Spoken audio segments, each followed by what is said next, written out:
पे काम कर रहे हैं, ये क्या कुछ जो है आप लोग? देखिए, हमारा मानना साफ है कि पहली बार कोई वक्फ में जेपीसी नहीं बनी है, ना ही पहली बार पार्लियामेंट्री डेमोक्रेसी के इतिहास में पहली बार जेपीसी बनी है। कई जेपीसी बने, कई जेपीसी का टाइम एक्सटेंड किया गया है, डिटेल स्टडीज हुए हैं, रिपोर्ट्स सबमिट किए गए हैं और बिल्स पास हुए हैं। ये पहली बार ऐसा है कि जेपीसी बहुत जल्दी में है।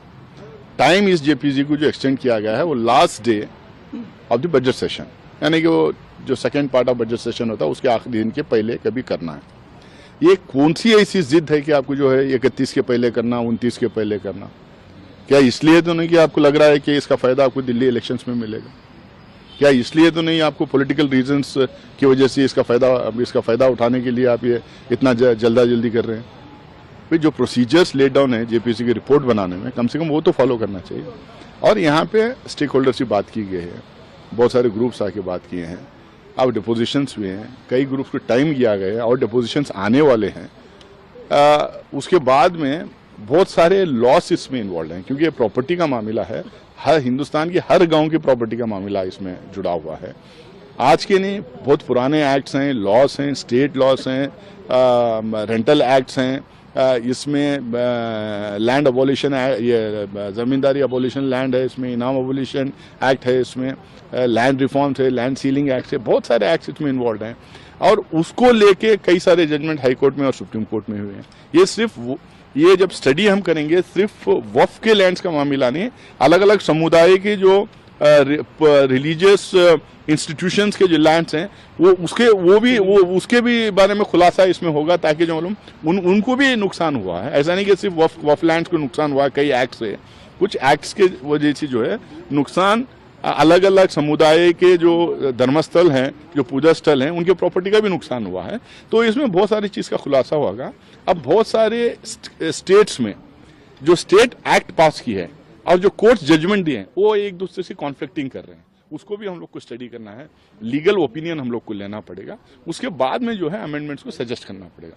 ये आपने अमेंडमेंट्स लेके आए, स्टेक होल्डर से बात किए, कुछ लोगों को अपने तरफ से, अपनी पार्टी की तरफ से लेके, जो बिल्कुल स्टेक होल्डर सही नहीं थे, उनको कुछ लेना देना नहीं था वक्फ, वैसे लोगों को लेके आए और अब बिना टाइम दिए, बिना डिटेल में डिस्कशन किए, बिना प्रोसीजर्स फॉलो किए आप उसी अमेंडमेंट्स को लेके आके पास करने की कोशिश कर रहे हैं। इसका मतलब है कि आप जेपीसी पे सीरियस थे ही नहीं, आप जेपीसी ऐसे ही वो हॉगवॉश की तरह उसको इस्तेमाल कर रहे थे, लोगों को बेवकूफ़ बनाने के लिए इस्तेमाल कर रहे थे। हमारा प्रेयर ये है स्पीकर से कि जिस तरह से जेपीसी चलती फ्री एंड फेयर मैनर में, उस तरह से चलना चाहिए। ये सस्पेंशन करना, डराना, बोलने नहीं देना, बात अपोजिशन की नहीं सुनना, डेट पे डेट दिए चले जाना, हरास करना अपोजिशन मेंबर्स को या जेपीसी के मेंबर्स को, this is not the way how the JPC functions.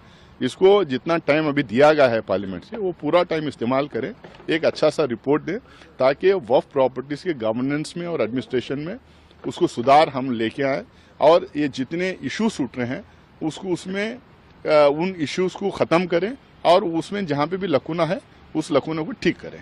Sir, सारी पार्टियों के सांसद यहाँ पर थे, विपक्षी पार्टियां जो थी, अदर देन इंडिया ब्लॉक भी जो थे वो भी यहाँ पर थे, तो पूरा विपक्ष इस मामले पे एक है और मेमोरेंडम आप लोग आगे कब देने वाले हैं और कितने हो? नहीं, अभी देखिए, सारे अपोजिशन एमपी यहाँ पे थे। संजय सिंह जी ने फोन पे कहा कि वो इलेक्शन के कैंपेन में है, वो भी उन्होंने भी कहा कि अपने उनके तरफ से भी मेंशन कर दीजिए कि वो भी है, और एक दो एमपीएस इमीडिएटली फ्लाइट का टाइम था तो जाना पड़ा। सारे अपोजिशन एमपीज के साथ हैं, एकजुट होकर कहना है और सब डिस्कस करके लेटर उन्होंने ड्राफ्ट करके स्पीकर को भेजे हैं। इस स्पीकर को लेटर अभी इमीडिएटली चला जाएगा और स्पीकर से हम लोग रिक्वेस्ट करते हैं कि वो इंटरवीन करें और जेपीसी के फंक्शनिंग में और साथ साथ में एक अच्छा अमेंडमेंट्स को सजेशन देने में वो हमें मदद करें। सर, आपको लगता है कि जो आप लोग, जैसे आप कह रहे हैं कि गवर्नमेंट बहुत जल्दी में है, जेपीसी के चेयरमैन ही कॉम्प्रोमाइज हैं आप लोगों के मुताबिक, तो आपको लगता है? देखिए, जेपीसी एक ऑटोनोमस बॉडी होती है, एक मिनी पार्लियामेंट होती है, दोनों हाउसेस से नुमाइंदों को उसमें भेजा जाता है और जो टर्म्स ऑफ रेफरेंस है उसके तहत तो काम करते हैं। सिर्फ और सिर्फ पार्लियामेंट इसको जो है टाइम देता है, पार्लियामेंट ही टाइम एक्सटेंड कर सकता है। सरकार इसको टाइम एक्सटेंड नहीं करती है, कोई मंत्री जो है दबाव नहीं डाल सकता है, कोई मंत्री डिक्टेट नहीं कर सकता है। हम लोगों को अब क्लियर ये लगने लगा है, जिस तरह से राजा साहब और कल्याण बनर्जी जी कह रहे थे, उठ के फ़ोन पे जा रहे थे, कुर्सी घुमा के किसी को फ़ोन पे बात करके इधर उनका फरमान जारी कर दिए कि सस्पेंडेड हैं सारे लोग करके बोल के, से इससे एकदम साफ जाहिर हो रहा है कि चेयरमैन के ऊपर एक ज़बरदस्त दबाव सरकार बना रही है।